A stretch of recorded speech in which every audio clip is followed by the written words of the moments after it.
des maths et bonjour. Après les chemins de vie 1 à 4, on passe au chemin de vie 5, c'est parti.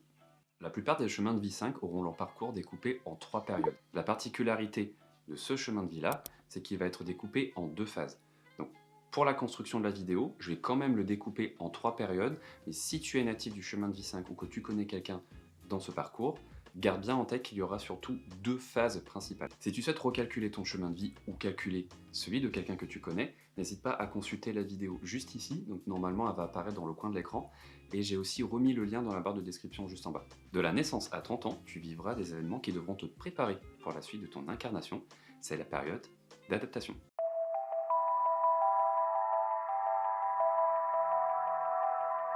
Comme je l'ai dit juste avant, le natif du 5 aura sa première période et sa deuxième période de vie relativement liées, très proches. Pour une raison en fait toute simple, c'est que ce chemin de vie est imprévisible. On ne peut pas tracer de feuille de route des événements et des rencontres que la personne va vivre tout simplement parce que c'est un chemin de vie mutable. C'est-à-dire qu'il va se passer tellement de changements, tellement de nouveautés de manière constante qu'en fait c'est impossible de prévoir, c'est impossible d'anticiper ce qui va se passer en fait tout simplement. Et ces changements seront parfois à l'initiative du natif et parfois non. Ce sont vraiment des personnes qui sont poussées par l'étranger.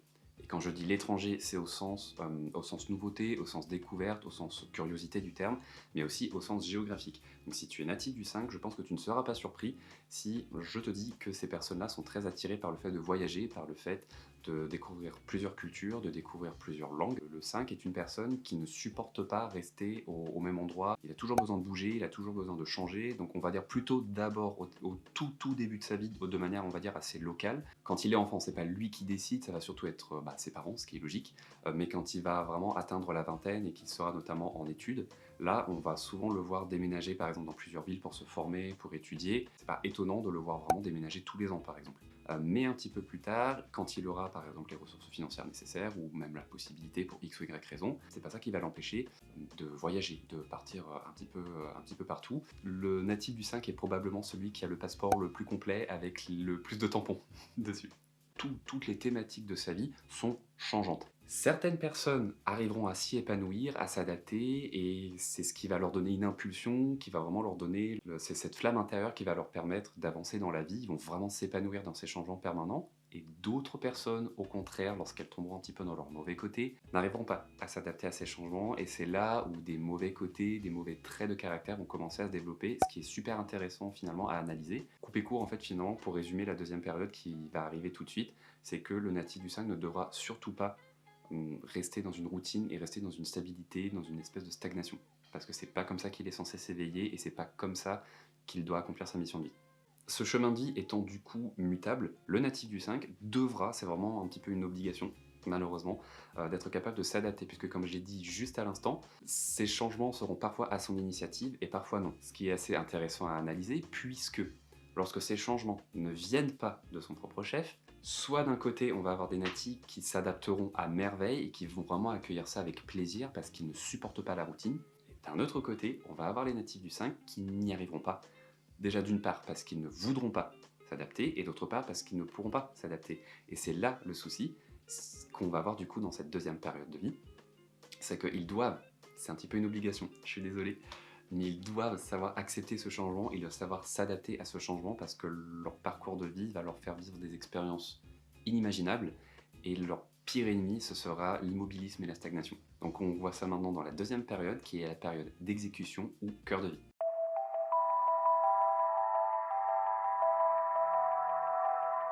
C'est une période finalement d'évolution naturelle pour que cela puisse préparer la personne à vivre un petit peu les prochains événements dans son incarnation. Et à partir de la trentaine, là les choses vont se mettre en place de manière plus personnelle.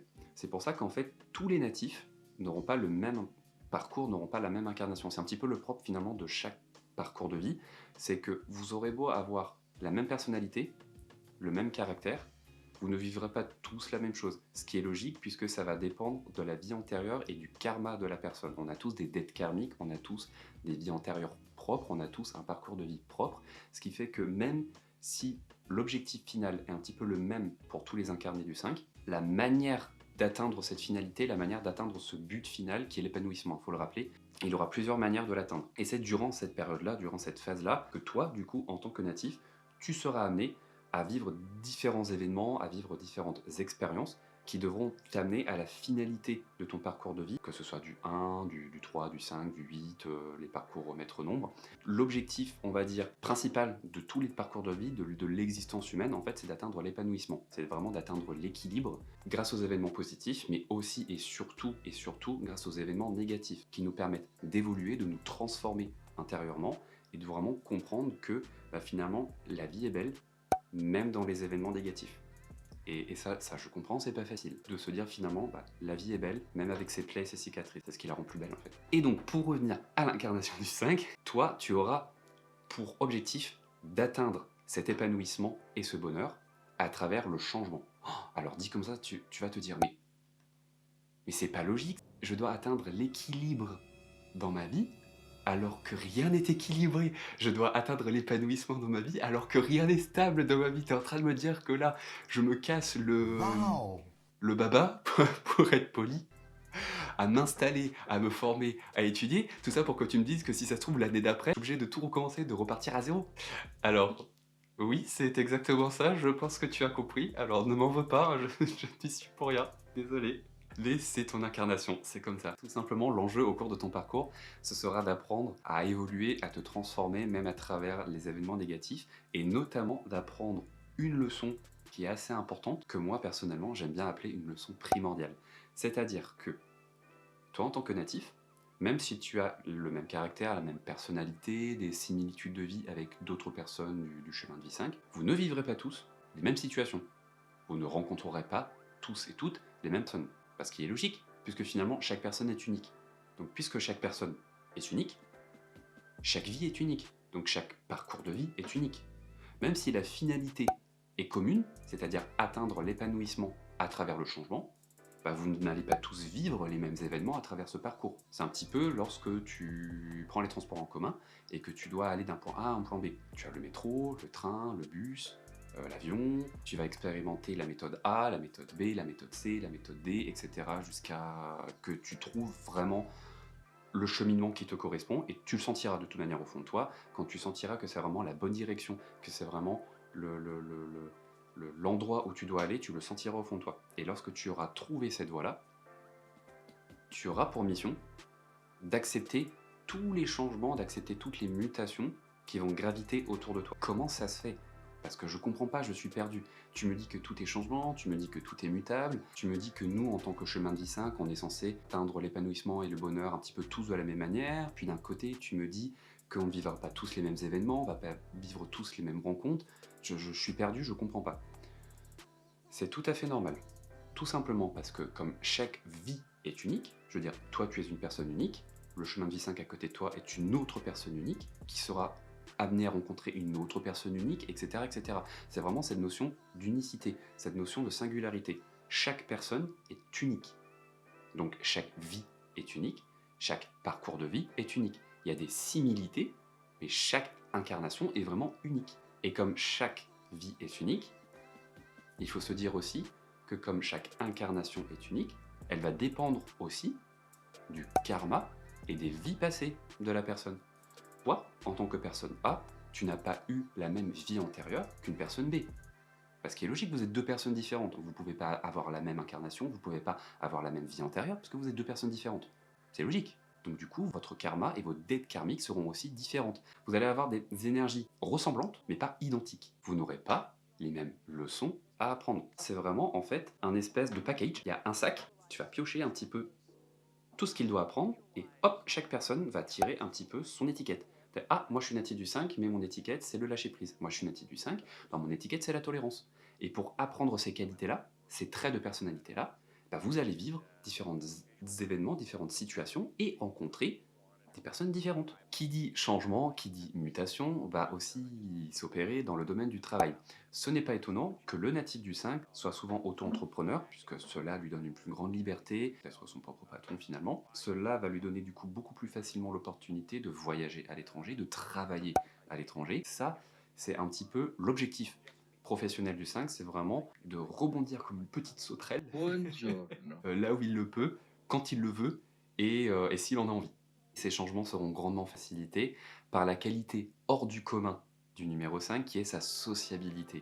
S'il y a bien une incarnation qui a une sociabilité exemplaire hors du commun, c'est bien le natif du 5. Il a une faculté, mais royale, à se créer des relations sociales, à se créer des amitiés. C'est bluffant, c'est impressionnant. On a l'impression que les personnes du 5 peuvent littéralement devenir amies avec la Terre entière. Il a une sociabilité mais tellement phénoménale qu'il serait même capable de devenir ami avec des cailloux ou avec des plantes. Peu importe où il est sur la planète, peu importe dans quel pays il est, mais en fait il est à sa place partout. Il a une capacité d'adaptation phénoménale où il peut facilement s'adapter à des coutumes, à des rites, à des manières de vivre, à tout, à tout, il s'adapte à tout, partout, tout le temps. C'est aussi du coup un stratège redoutable. C'est quelqu'un qui a une capacité de planification et d'organisation à toute épreuve, puisque, ayant compris que tout dans sa vie va changer, il sera en mesure de se créer un espèce de plan d'action. Attention, ne tombe pas dans le piège de rester ancré à tout prix à cette stratégie. C'est bien d'avoir un plan d'action, mais il faut aussi que tu aies le plan B, voire anticiper le plan C et le plan D. Parce que comme je te l'ai dit tout à l'heure, tout est amené à changer, à se transformer, à se modifier. Toujours de manière positive, hein, ne t'en fais pas. De toute façon, tu as aussi un chemin de vie qui a beaucoup de chance de ce côté-là. Même s'il y a des choses qui plantent, très vite tu vas savoir rebondir, très vite tu vas savoir repositiver la chose. C'est une incarnation qui demande à être toujours en mouvement, qui demande à être toujours dans l'action. Et ça va aussi beaucoup passer par exemple par des activités sportives. Si tu ne pratiques pas de sport, je te le conseille fortement. Tout simplement parce que ça va te permettre de dépenser ton énergie. Mais le souci c'est que si tu ne libères pas cette énergie, il va te créer en toi une frustration qui va déclencher un vide parce que tu veux être dans l'action, tu veux créer des projets, tu veux vraiment être dans cette action enflammée et tu ne vas pas y arriver. Donc ça va te créer une frustration, ça va te créer un vide en toi et tu n'arriveras pas à canaliser ce vide. Donc tu auras tendance à créer des modes de compensation. Et c'est là le piège et il faut être extrêmement vigilant, il faut faire très attention. Toi qui as ce besoin de découvrir, ce besoin d'expérimenter, qui a vraiment cette curiosité naturelle, un petit peu comme l'incarnation du 3 d'ailleurs, vous avez vraiment tous les deux cette volonté de découvrir, cette curiosité qui peut parfois malheureusement devenir assez toxique. L'alcool, la cigarette, la mauvaise nourriture, la dépendance au sexe parfois aussi. Le natif du 5, lorsqu'il tombe dans ses mauvais côtés, deviendra un consommateur. Là où il est censé être libre comme l'air et se détacher un petit peu du matériel et de tout, bah, il aura cette tendance à partir sur un extrême inverse qui va être de s'attacher à tout. Et c'est là le piège et c'est dommage. Parce qu'il aura tendance à être du coup dans un hyper contrôle constant, total, sur tout son environnement, sur tout son cadre de vie, y compris les personnes qui en font partie, et la personne aura tendance à devenir assez tyrannique. C'est-à-dire que si le natif a décidé de quelque chose, ce quelque chose doit s'appliquer. Sois vigilant. Si tu sens que tu as cette espèce de vide en toi, si tu sens que tu as ce manque, cette frustration, essaie le sport. Si tu n'as pas envie de pratiquer du sport, essaie de trouver un autre mode de compensatoire, un autre mode libératoire, mais surtout ne tombe pas dans le piège de la tentation facile. Parce que ça peut être dangereux pour ta santé, et ce serait dommage. Le 5 négatif aura aussi cette tendance à devenir assez imbu de lui-même, à avoir une opinion très très haute de lui-même, puisqu'il aura tendance à assimiler sa capacité à créer des relations sociales et des amitiés de manière très facile, a une notion de très grande valeur. C'est un signe de facilité sociale, ça, c'est indiscutable. Ouais, mais le souci, c'est que ce sont des relations fugaces. Parce qu'elles ne vont pas durer dans le temps. En voulant combler le vide extérieur, bah, il va tomber dans une espèce de dépendance affective où bah, il va vouloir combler en fait avec des relations autour de lui, que ce soit bah, des relations amoureuses ou des relations sociales, amicales. Et du coup, il sera persuadé que la quantité va primer sur la qualité. Et non. Malheureusement, c'est que ce n'est pas parce que tu as par exemple 50 amis autour de toi que ce sont 50 amis qualitatifs avec des personnes honnêtes. Parce que pour rappel, malheureusement, tout le monde n'est pas authentique. Et ça, tu l'apprendras un petit peu à tes dépens, si tu tombes sur les mauvais côtés. Donc je te rassure, le tableau n'est pas si catastrophique que ça, puisque dans la dernière période de vie qu'on va voir tout de suite, qui est de à peu près 60 ans jusqu'à la fin de vie, donc jusqu'au décès, le natif aura vraiment acquis cette sagesse, cette maturité à travers ses expériences, donc positives et négatives. Il aura vraiment appris à se connaître, à comprendre qui il est vraiment et surtout ce qu'il veut, où il le veut et quand il le veut. C'est ce qui lui permettra de devenir une personne plus équilibrée. Donc on passe maintenant à la troisième période qui est la période de compréhension. Et il aura acquis cette capacité à garder en fait son aspect mutable et à s'être créé une stabilité de vie. Mais il va vraiment réussir à les combiner et ça c'est assez bluffant. Par exemple, lorsque le 5 sera retraité, lorsqu'il sera à la retraite, qu'il ne sera plus en activité professionnelle, bah, c'est pas ça qui va l'empêcher de continuer de voyager, c'est pas ça qui va l'empêcher de bouger, qui va l'empêcher de, par exemple, de prendre l'avion, le train, etc. Les 5 sont des retraités, sont des seniors extrêmement actifs. Donc si par exemple vous voyez souvent des personnes âgées, des personnes de troisième âge qui vont en salle de sport, qui font des cours communs d'activité physique, qui courent, qui font des randonnées, etc. Ne soyez pas surpris si ce sont des chemins de vie 5. Ce sont vraiment des seniors extrêmement actifs qui ne supportent pas rester dans leur canapé à ne rien faire. Ils ne supportent pas attendre que la vieillesse finalement leur tombe dessus, que le temps fasse son œuvre. Ah non, ça c'est hors de question. Le 5 n'est pas du tout comme ça. Il faut absolument qu'il bouge, qu'il soit dans une activité physique. Donc s'il ne fait pas de sport, bah, ça pourra être par exemple du jardinage, ça pourra être du bricolage, ça pourra être vraiment toute activité lui demandant un effort physique. Bon, pas non plus d'intensité extrême, mais il faudra absolument qu'il soit dans le mouvement, toujours. Il aura aussi ce besoin d'avoir un petit peu son petit cocon, d'avoir vraiment son espace de vie rien qu'à lui, avoir vraiment son noyau de base, vraiment ses racines ancrées, qui doivent lui permettre de déployer un petit peu le reste de ses branches. Je te vois en train de stresser devant ton écran, à te dire mon Dieu, mais il est en train de me dire que tout dans ma vie va tout le temps changer, tout le temps, et comment je peux faire un minimum pour anticiper les choses? Est-ce que je peux m'y préparer? Est-ce que moi qui ai ce besoin de me créer un plan d'action, une stratégie, j'ai besoin un petit peu d'anticiper les choses, j'ai besoin de garder un minimum de contrôle? Est-ce que j'ai pas une petite astuce? Est-ce que j'ai pas quelque chose pour un minimum savoir comment ça va se passer? Alors, oui, j'ai une bonne nouvelle pour toi. Sache que chaque parcours de vie a un petit peu des âges clés au cours de son incarnation. C'est vraiment des âges, des périodes de vie où c'est pas à l'âge précis, mais aux alentours de ces âges-là, en général, il se passe des choses assez importantes. Donc, c'est un petit peu la loterie de la vie. On ne sait jamais si ce sont des choses positives ou des choses négatives. D'où le fait qu'il faut que tu saches t'adapter. Mais sois vigilant quand tu auras atteint ces âges. 5 ans, 14 ans, 23 ans, 32 ans, 41 ans, 50 ans, 59 ans, 68 ans, 77 ans, 86 ans, et je te le souhaite en excellente santé, 95 ans et 104 ans. Cette vidéo touche à sa fin. Tu peux garder en tête que l'incarnation du chemin de vie 5 n'est pas un long fleuve tranquille, mais plutôt une mer mouvementée, où les vagues te feront voguer au gré de leurs envies, là où tu es censé arriver. N'oublie pas, les choses se mettent en place parce qu'elles doivent se mettre en place. D'un côté, on peut voir le chemin de vie 5 comme un chemin assez spirituel finalement. C'est de se dire que les possessions les plus importantes de la vie ne sont pas des possessions matérielles, mais sont des possessions finalement émotionnelles. Ce sont vraiment les expériences de vie qui sont les plus belles choses à posséder, en fait. N'hésite pas à t'associer avec les chemins de vie 1 et 3. Donc si tu souhaites consulter ces chemins de vie, je mets les liens dans la barre de description juste en bas. Parce que le chemin de vie 1 est le chemin du leader et le chemin de vie 3 est celui du communicateur. Et vous avez vraiment, tous les trois, cette capacité, cette propension à sortir de votre zone de confort, à évoluer au gré des changements et à être tous les trois finalement attirés par l'étranger. Donc, si tu souhaites partir en voyage avec des amis, avec des connaissances, je te conseille très fortement de partir avec des 1 et des 3 parce que c'est là où tu vas vraiment vivre les expériences les plus incroyables avec ces personnes-là, tout simplement parce que vous partagez en fait les mêmes traits de personnalité, vous partagez un petit peu les mêmes projets de vie, pas forcément la même manière de construire votre vie, mais la même manière sur certains points de vivre cette existence. Et tu verras que ces personnes-là pourront vraiment être des amis exceptionnels et, si ça peut te rassurer, des amis parfois pour la vie. Tu peux garder en tête les mots-clés suivants: liberté, adaptabilité, changement et expérience. Les qualités au cours de cette incarnation que tu devras acquérir seront les suivantes: le courage, l'audace, la capacité à avoir un self-control du tonnerre, être ouvert d'esprit et la capacité d'adaptation. La vidéo est maintenant terminée.